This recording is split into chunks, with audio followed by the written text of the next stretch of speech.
अस्सलाम वालेकुम। ग्रेड 3 मेरी दुनिया किताब का सबक है सूरज हमारा मददगार। सबसे पहले इस सबक के तदरीसी मकासद पढ़ेंगे। तुलबा को इस काबिल हो जाना चाहिए कि साए कैसे बनते हैं ये बयान कर सकेंगे। तदरीसी मकासद में हम बच्चों को ये सिखा सकते हैं कि साए कैसे बनते हैं और सबक पढ़ने के बाद बच्चे इस काबिल हो जाएंगे कि वो ख़ुद बताएं कि साए कैसे बनते हैं और साए का रुख, जिसामत, वक्त का अंदाज़ा लगाने के लिए इस्तेमाल हो सकते हैं। जब हम कभी साए को देखें दोपहर के टाइम तो हमें पता चल सकता है कि ये कौन सा वक्त है और साया किस तरफ का है, और ये जान सकें कि सूरज मशरिक़ से निकलता है और मगरिब में ग़ुरूब होता है। स्कूल और घर के मशरिक़, मगरिब, शुमाल और जनूब की तरफ मौजूद मकामात के नाम बता सकेंगे और 4 समतों के नाम बयान कर सकेंगे। ज़मीन और इसका चाँद निज़ाम शमसी का हिस्सा हैं। निज़ाम शमसी को इंग्लिश में सोलर सिस्टम कहते हैं। निज़ाम शमसी सियारों पर मुश्तमिल है जो सूरज के गिर्द घूमते हैं। सूरज गर्म गैसों का एक गोला है जो निज़ाम शमसी के मरकज़ में मौजूद है। मरकज़ बच्चों किसे कहते हैं? मरकज़ होता है दरमियान वाला हिस्सा, सेंटर जिसे कहते हैं इंग्लिश में, और उर्दू में बिल्कुल दरमियानी हिस्सा। सूरज हमारे लिए बहुत अहमियत रखता है। ये हमें रोशनी और हरारत मुहैया करता है। रोशनी और हरारत खला में तवील फ़ासले तय करके ज़मीन तक पहुँचती है। बच्चों, खला क्या होता है? खला का मतलब है खाली जगह। जो ज़मीन और सूरज तक के जाने के फ़ासले के दरमियान में खाली जगह है उसको खला कहते हैं। और तवील फ़ासला बहुत लंबा रास्ता, तवील फ़ासला तय करके यानी तवील फ़ासले का सफ़र करके ज़मीन तक पहुंचती है। दिन और रात ज़मीन सूरज के गिर्द घूमती है। सूरज के गिर्द गर्दिश करने के साथ साथ यानी सूरज के गिर्द घूमने के साथ साथ ये लट्टू की तरह भी घूमती है। इसकी ये हरकत महवरी गर्दिश यानी रोटेशन कहलाती है। ज़मीन अपने महवर पर एक चक्कर 24 घंटों में मुकम्मल करती है। महवर का मतलब है यानी सूरज जो है वो ज़मीन का महवर है और इसके गिर्द वो एक चक्कर लगाती है जो कि 24 घंटों में मुकम्मल करती है, जो एक दिन होता है। इस हरकत की वजह से दिन और रात बनते हैं। बच्चों, जब ज़मीन सूरज के गिर्द चक्कर लगाती है और सूरज के गिर्द घूम कर वापस उसी जगह पे आ जाती है तो उस वक्त 24 घंटे होते हैं और ये उसका एक चक्कर होता है जिसको हम महवरी गर्दिश भी कहते हैं। इसी की वजह से दिन और रात बनते हैं, इसी की वजह से मौसम बनते हैं। अगला पैराग्राफ पढ़ने से पहले बॉक्स वाला क्वेश्चन जो है उसको देखते चलें। सूरज एक सितारा है जो ज़मीन से 150 करोड़ किलोमीटर के फासले पर वाक़या है। ये एक शॉर्ट सा सवाल होता है कि ज़मीन और सूरज का फासला कितना है, तो 150 करोड़ किलोमीटर के फासले पर सूरज वाक़या है और सूरज क्या है? ये एक सितारा है। इसके बाद एक और सवाल है, जब पाकिस्तान में दिन होता है तो अमेरिका में रात होती है। यानी ये चीज़ भी समझने वाली है कि मुख्तलिफ़ मुल्कों में औकात मुख्तलिफ़ होते हैं, कहीं दिन और कहीं रात। इसके बाद हम पढ़ेंगे सूरज मुख्तलिफ़ इलाकों में मुख्तलिफ़ औकात में तुलू और ग़ुरूब होता दिखाई देता है, क्योंकि ज़मीन हर रोज़ सिर्फ़ एक बार अपने महवर पर घूमती है। सूरज हकीकत में तुलू और ग़ुरूब नहीं होता। ज़मीन सूरज के गिर्द गर्दिश करती है, जिसकी वजह से हमें लगता है कि सूरज मशरिक़ से तुलू और मगरिब में ग़ुरूब होता है। बच्चों, ये ऊपर जो तस्वीर है उससे हम अंदाज़ा लगा सकते हैं कि ज़मीन जो है जब वो बिल्कुल सूरज के सामने आ जाती है उस वक्त दोपहर होती है। फिर इस तरह आहिस्ता आहिस्ता सूरज से जितना दूर हटती जाती है तो अंधेरा होना शुरू हो जाता है और फिर रात हो जाती है और फिर दोबारा ज़मीन जब सूरज के सामने आती है तो फिर दिन और दोपहर का टाइम होता है। इस तरह ज़मीन अपना एक पूरा चक्कर 24 घंटों में मुकम्मल करती है। सूरज अपनी जगह पर ठहरा रहता है, सिर्फ ज़मीन अपनी गर्दिश में रहती है। ज़मीन की गर्दिश के बाद हम पढ़ेंगे साए। साए शैडोज़। जब आप बाहर हों और सूरज चमक रहा है तो आपको साए नज़र आते हैं। साया इस वक्त बनता है जब रोशनी किसी जिस्म या किसी चीज़ पर पड़ती है मगर इस जिस्म या चीज़ के अंदर से गुज़र नहीं सकती। जब जिस्म रोशनी को रोकता है तो साया बनता है। साए की लंबाई, समत और शक्ल सूरत सूरज के मुकाम की तब्दीली के मुताबिक बदलती है। यानी अगर सुबह के टाइम हम देखें तो किसी का साया नहीं बनता। दोपहर के टाइम साया तकरीबन बराबर होता है और शाम के टाइम, शाम से थोड़ा सा पहले साए लंबे होना शुरू हो जाते हैं। इसका मतलब है कि सूरज के मुताबिक सूरज की साए जो हैं वो अपनी लंबाई, समत और शक्ल तब्दील करते रहते हैं। ये देखें, जब सूरज सर पर होता है, बिल्कुल दोपहर का टाइम है, उस वक्त जो चीज़ है उतना ही उसका साया है। अगर ये दरख्त है तो उसका साया भी दरख्त के ही मुताबिक होगा। लेकिन जब शाम हो जाती है तो साए लंबे हो जाते हैं क्योंकि सूरज उस वक्त गरूब होने के करीब होता है, यानी ज़मीन सूरज से हटकर दूर हो चुकी होती है। इसके बाद है साए। साया हमेशा इस तरफ बनता है जहाँ धूप ना पहुँच रही हो।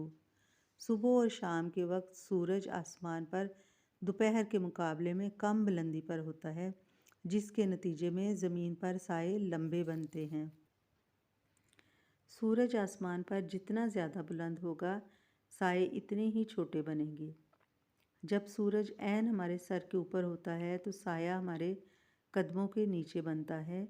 सुबह और शाम के औकात में हमारे साए लंबे होते हैं। हम इनकी मदद से ये अंदाज़ा लगा सकते हैं कि अब दिन का कौन सा पहर चल रहा है। यानी सुबह अगर साया लंबा है तो हमें अंदाज़ा है कि ये सुबह का वक्त है, और दोपहर को साया छोटा है तो हम इसकी मदद से अंदाज़ा लगा सकते हैं कि दिन का कौन सा हिस्सा है। और शाम के टाइम भी इसी तरह हमें अंदाज़ा हो जाता है कि साया अगर लंबा है और मौसम भी बदल रहा है, अंधेरा हो रहा है, तो इसका मतलब है कि शाम हो रही है। इसके बाद हम पढ़ते हैं कि चार समतें यानी डायरेक्शन जो हैं उनके बारे में क्या लिखा हुआ है।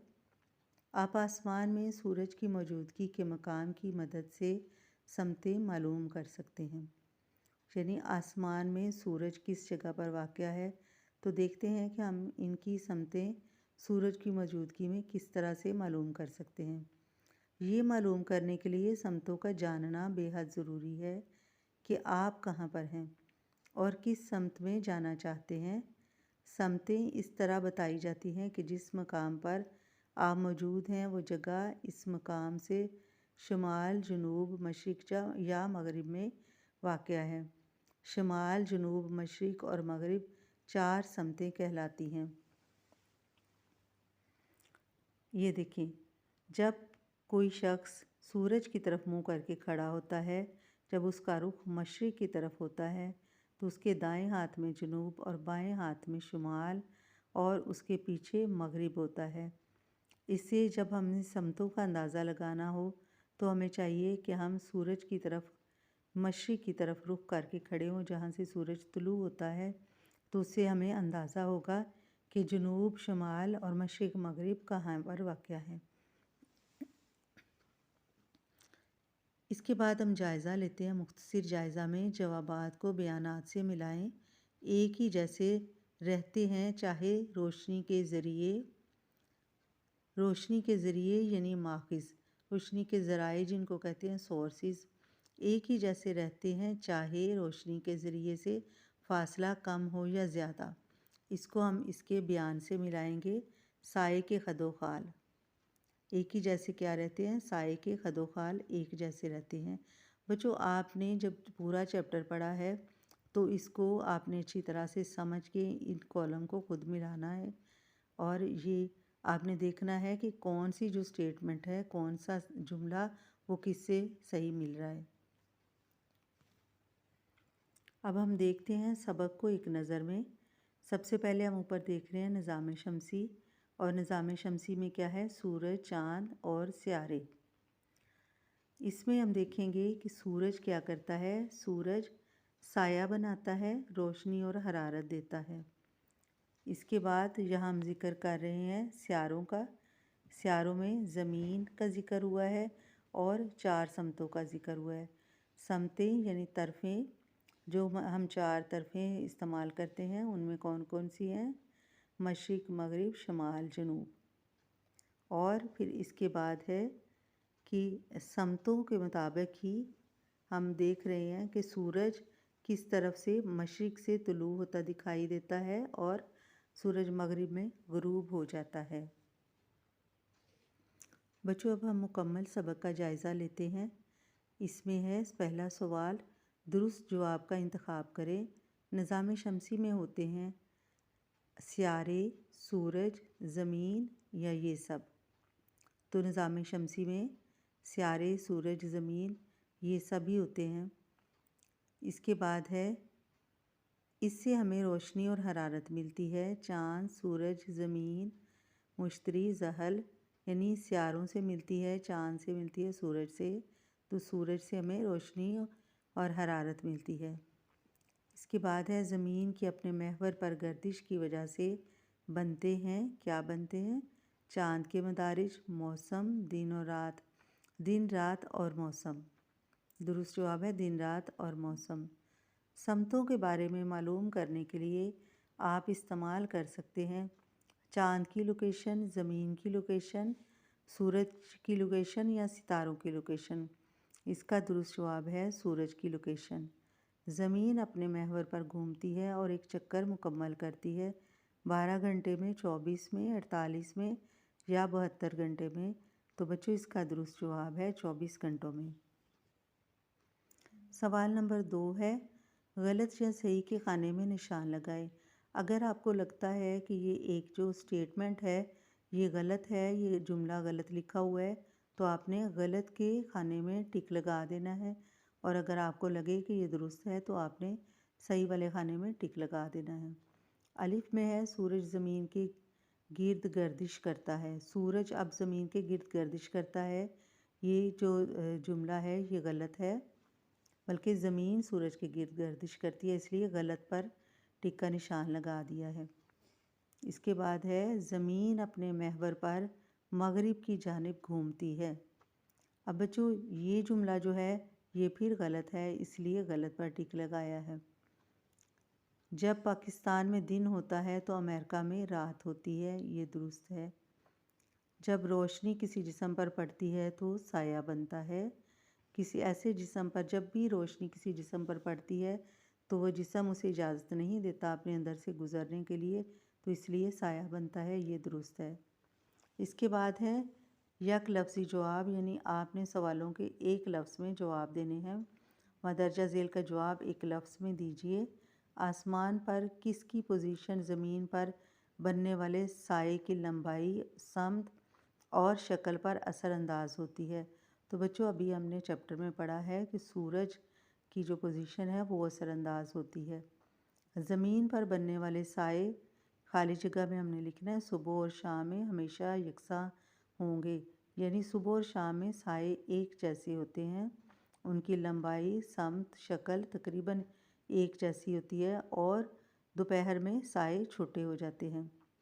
सूरज की रोशनी और हरारत किस चीज़ में से गुज़रकर ज़मीन तक पहुंचती है? तो खला इसका जवाब है, क्योंकि सूरज की रोशनी खला में से गुज़रकर ज़मीन तक पहुंचती है। जब आप एक रोशन दिन घर से बाहर निकलते हैं तो आप इसका मुशाहिदा करते हैं, साया। जब हम रोशन दिन में घर से बाहर निकले तो हम साए का मुशाहिदा कर सकते हैं, यानी साए की जांच कर सकते हैं। तो बच्चों, इस सबक की रीडिंग ख़त्म हुई। अब इसकी एक्सरसाइज भी ख़त्म हो गई है। अब हम इसके सवालों के जवाब करेंगे इंशाल्लाह। तब तक के लिए अल्लाह हाफिज़।